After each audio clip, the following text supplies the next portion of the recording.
하나님께서는 언약 백성들이 거룩하고 성결하고 온전하고 완전한 삶을 살아가기를 원하십니다.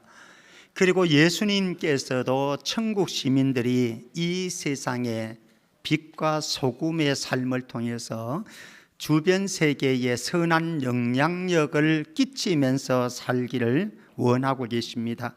뿐만 아니라 우리 모두도 동일하게 부끄러움이 없는 온전한 삶을 살아가고 싶은 욕망으로 가득하고, 그리고 거룩하고 성결한 예수 그리스도의 신부로 준비하는 삶을 살고자 애쓰는 저와 여러분들인 줄 믿습니다.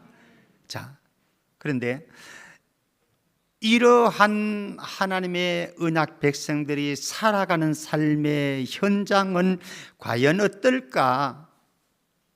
여러분들이 살아가는 삶의 현장, 가정, 직장, 우리 교회, 사회는 혹여나 비난과 정죄 사회는 아닌지, 판단과 혐오 사회는 아닌지, 정오 사회는, 보복 사회는 아닌지, 그렇지 않으면 정말로 하나님의 기대처럼, 우리의 열망처럼 이 세상이 관용이 넘쳐나고 포용이 넘쳐나고 용납과 용서 속에 하나님의 사랑이 가득한 내 인생, 우리 모두의 가정, 우리 교회, 여러분들의 직장과 이 민족 되어지기를 주의 이름으로 축복합니다. 그러나 삶의 현장을 들어가 보면요, 미국 대통령 선거를 지금 보고 있지요. 어떻습니까? 우리나라 정당 대표를 뽑는 전당대회가 이루어지고 있습니다. 어떻습니까? 운전한 사람들의 운전 습관들을 보시면 어떤 생각이 들어집니까?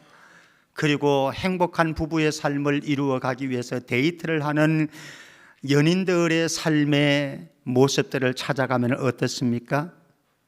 어쩌면 우리가 기대하는 것처럼 관용과 포용이, 사랑이 넘치는 그런 삶의 터전보다는 비난과 정죄와 판단과 혐오가 넘치는 그런 사회 구석구석들을 보게 되어지는데, 그러면은 누구 때문인가?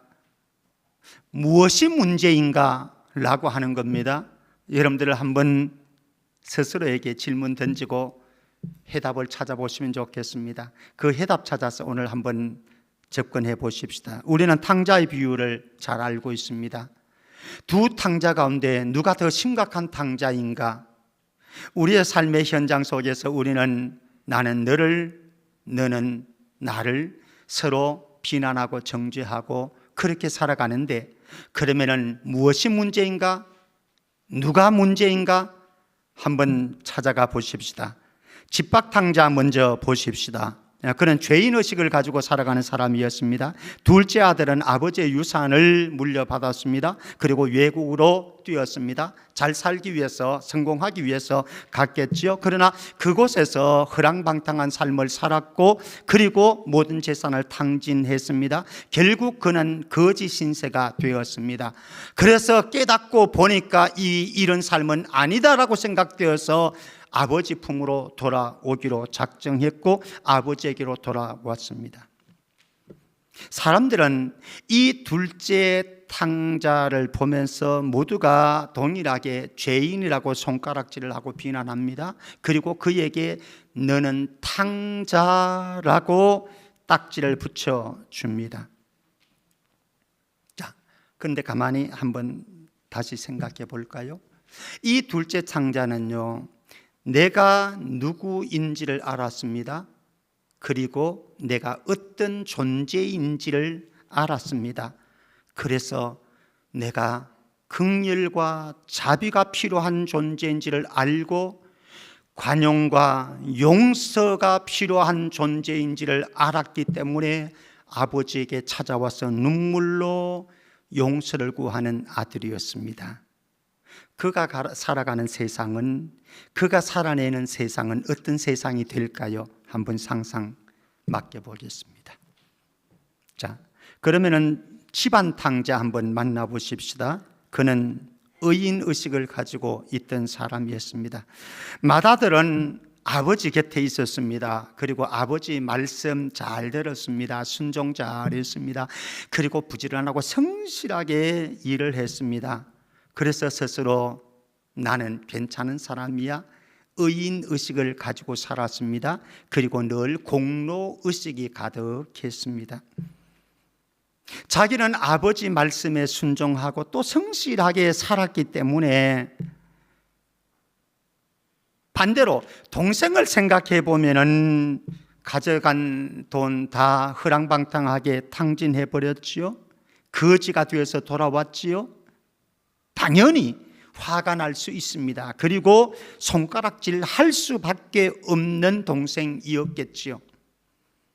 그런데 이 맏아들 입장에서 더 화가 나는 게 있어요. 무엇입니까? 아버지의 모습입니다. 자기한테는 아무것도 해준 것이 없는데 동생을 환대해 주었습니다. 그리고 성대한 잔치를 해 주었습니다. 너무너무 속상했습니다. 화가 났습니다. 이거는 불합리한 일이다, 이거는 합리적이지 않다라고 생각해서 아버지에게 원망하고 분노를 표출합니다. 그가 만든 세상은 어땠을까요? 갈등 사회였습니다. 비난 사회였고 원망이었고 정죄 사회였습니다. 자, 그렇다고 한다면 누가 더, 어차피 우리는 둘 다 탕자라고 이름을 제가 붙였습니다. 둘 다 탕자입니다. 도토리 키재기의 탕자인 거죠. 그렇다고 한다면 더 심각한 탕자는 누구일까라고 했을 때에 우리의 삶의 저소로 한번 들어가서 여러분들의 상상을 해보시고 적용을 해보시길 바랍니다. 사람들은 둘째 아들을 죄인이라고 탕자라고 비난하고 손가락질을 합니다. 여기에는 뭐 이견이 있을 수가 없습니다. 그러나 사람들은 맏아들과 같은 사람들을 가리킬 때는 우리는 저 사람은 착한 사람, 의인이야, 어쩌면 법이 없어도 살 수 있는 사람이야 라고 말하면서 부러워하고 자랑스러워하게 되어집니다.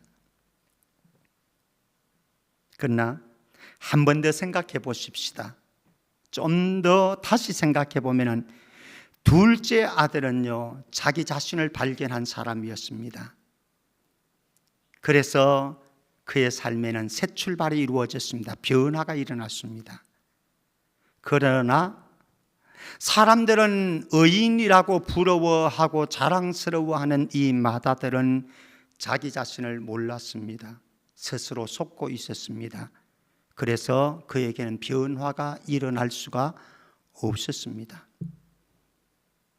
그렇다고 한다면 더 심각한 탕자는 도대체 누구일까요? 역시 우리는 결론 내릴 수 있습니다. 성경은 말합니다. 맏아들과 같은 바리새인과 서기관들이 더 심각한 탕자이다. 성경은 그렇게 고발하고 있습니다. 죄송합니다. 어쩌면은 내 안에 이 바리새인과 서기관의 DNA는 없는지, 내 모습은 그런 모습은 없는지. 자, 그렇다고 한다면 우리에게 정말로 중요한 것, 자기 발견이라고 하는 세계로 한번 들어가 보십시다.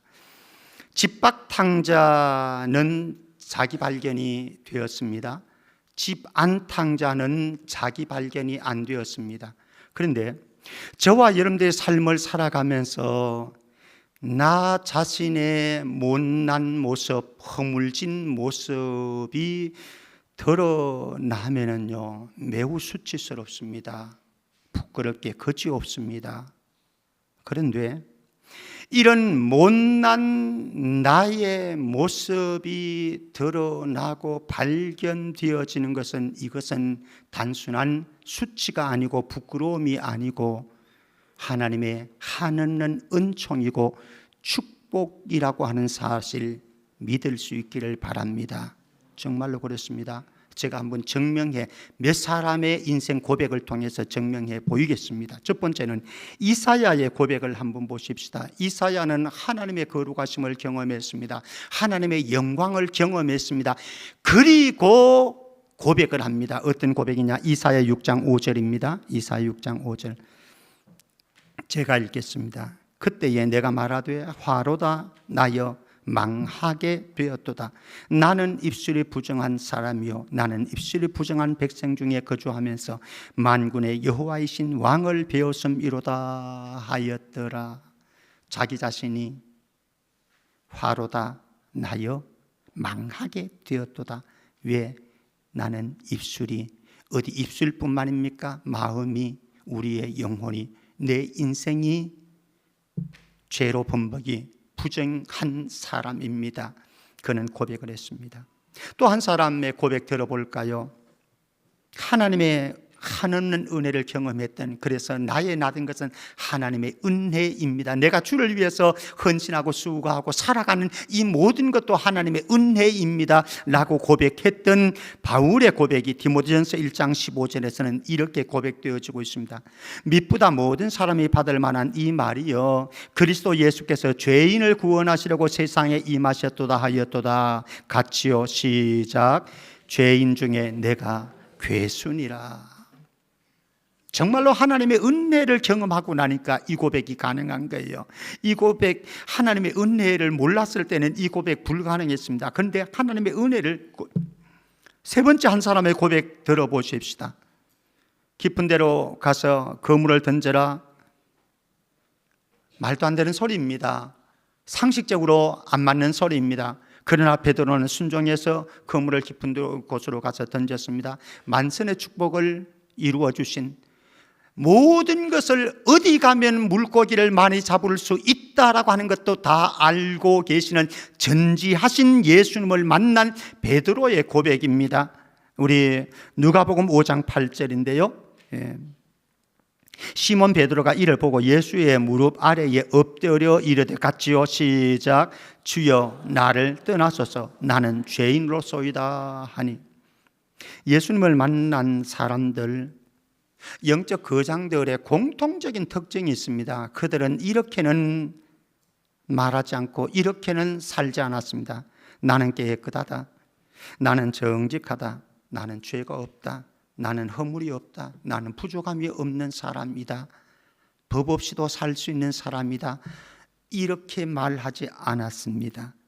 그렇게 말하는 사람들 많잖아요, 그렇죠? 그러나 그들은 그렇게 고백하지 않았습니다. 한결같이 나는 죄인입니다. 죄인 중에 괴수입니다.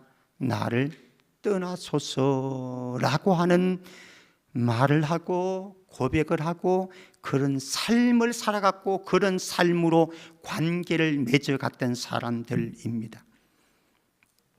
이들은요, 삶을 살아가는 삶의 현장에서 결코 남을 판단하고 비난하고 정죄를 할 수가 없었습니다. 왜 그렇습니까?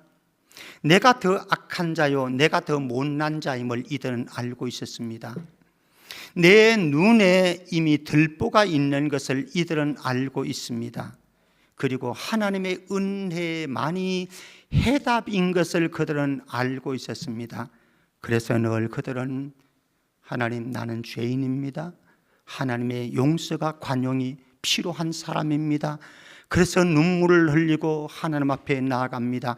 그 마음으로 부부 관계를 맺어가고 그 마음으로 자녀를 양육합니다. 그 마음으로 직장생활을 합니다. 그 마음으로 사회생활을 합니다. 그러니 그가 서 있는, 그가 삶을 살아가고 있는 삶의 현장은 관용 사회일 수밖에 없고 포용 사회일 수밖에 없고 용납이 통용되는 사랑의 공동체가 될 수밖에 없었습니다.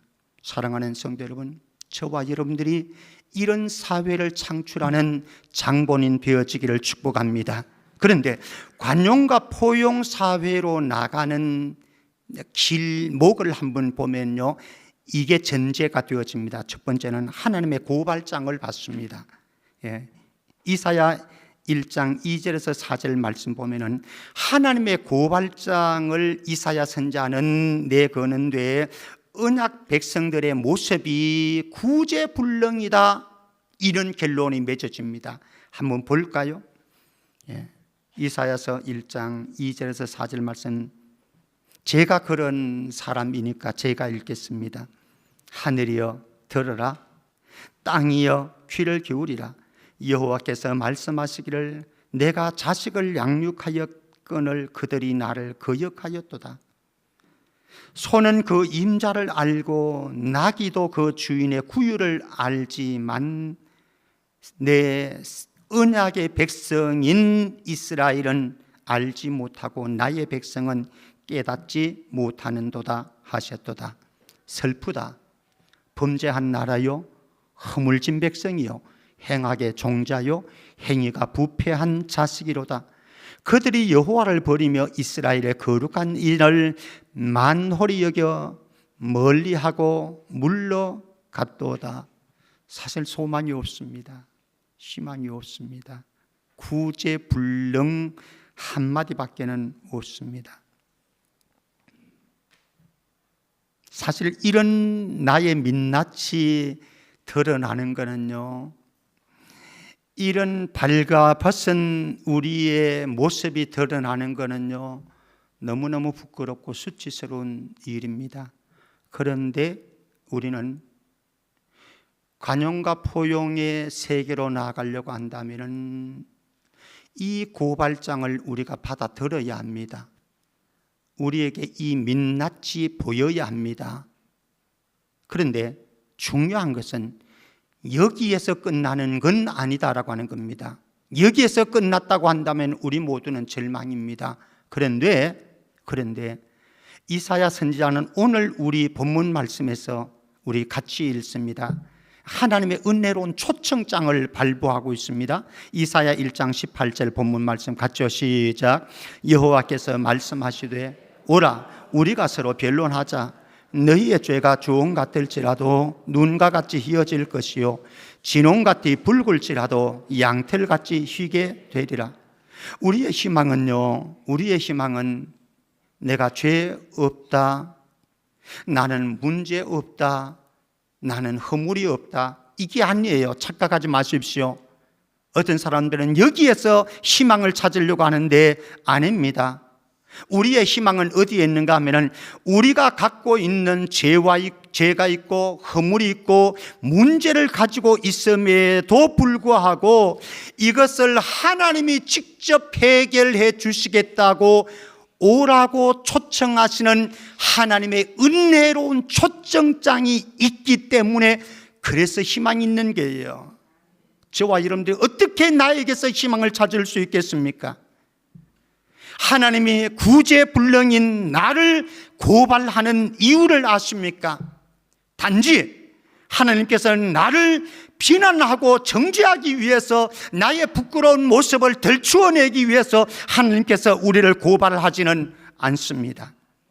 우리가 가진 죄의 문제 그리고 허물의 문제, 이것을 하나님께서 직접 내가 해결해 줄게 라고 하면서 나에게로 오라고 초청하고 계십니다. 하나님은 우리를 이것을 넘어서 하나님의 관용의 세계, 하나님의 포용의 사회, 하나님의 용서의 사회, 하나님의 사랑의 사회로 저와 여러분들을 초청해 주셨습니다. 그래서 하나님의 나라는 관용과 포용의 나라입니다. 이 관용과 포용의 나라는요, 하나님의 마음으로 가득 찬 세상입니다. 하나님의 마음, 예수 그리스도의 마음으로 가득 찬 세상. 한번 제가 두 가지만 예로 들어서 증명해 보겠습니다. 요한복음 8장 11절입니다. 가늠하다가 현장에서 발각된 한 여인이 있습니다.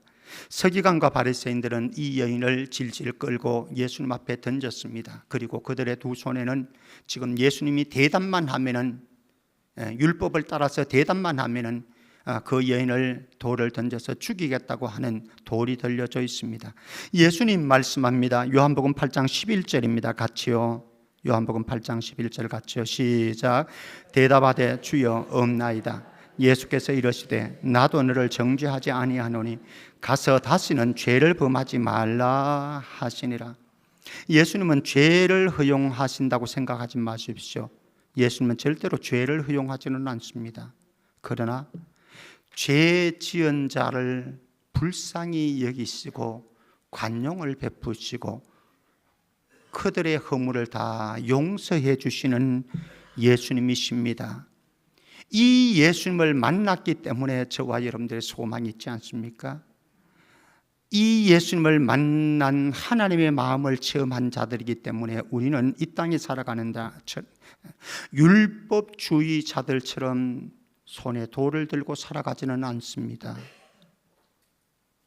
오히려 은혜주의자가 되어져서 돌을 내려놓고 관용과 포용과 용서로 사랑으로 부둥켜 안고 살아가는 그 은혜의 사람이 있기에 여러분들의 가정이 행복할 수 있고 우리 교회가 아름다울 수 있고 그리고 이 사회는 소망이 넘칠 수가 있습니다. 또 하나, 용서가 있을 뿐만 아니라 하나님은 이렇게도 하십니다. 열왕기하 13장 4절 말씀에 보면은 여호아하스라고 하는 왕이 등장합니다. 하나님을 저버렸습니다. 우상을 숭배했습니다. 하나님 앞에 못된 짓들, 악한 짓들을 많이 했습니다. 그러니까 하나님께서 그를 징계하십니다. 누구를 통해서? 아람 왕을 통해서. 13장 4절 말씀, 아람 왕이 이스라엘을 학대함으로 하나님의 징계 때문입니다. 여호아하스, 악한 여호아하스, 하나님 앞에 악한 일을 저질렀던 여호아하스가 여호와께 간구합니다. 여러분들은 만약에 여러분들 주변에서 여러분들에게 너무너무 악하게 했던 나쁜 사람, 왼수 같은 인간, 그 사람들이 여러분들에게 무엇을 도움을 요청하면은, 간청하면은 여러분들은 어떻게 하실래요? 저는 못돼 가지고 네가 나한테 어떻게 해놓고 저는 이렇게 할 것 같아요. 그런데